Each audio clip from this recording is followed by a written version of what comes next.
প্রিয় চাকরি প্রত্যাশীরা, এই প্রশ্নটি দেখুন। কোনটি ইনপুট ও আউটপুট ডিভাইস হিসেবে কাজ করে? এর সঠিক উত্তরটি হলো touch screen. Touch screen input ও আউটপুট ডিভাইস হিসেবে কাজ করে। গত মাসের আসা একটি প্রশ্ন। এরকম ইনপুট এবং আউটপুট ডিভাইস সম্পর্কে বিভিন্ন রকমের প্রশ্ন কিন্তু বিগত বছরগুলোতে আসতে দেখা গেছে। তাহলে আজকে আমরা বিস্তারিত জেনে নেব ইনপুট এবং আউটপুট ডিভাইস সম্পর্কে।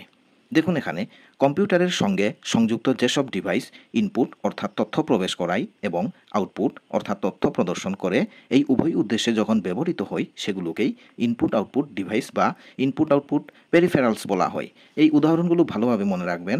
ইনপুট আউটপুট ডিভাইসগুলো হলো touch screen monitor, television, network card, CD burner, TV tuner, touch screen, fax, DVD burner, digital camera, ATM machine, sound card, VCP, tape recorder, headset.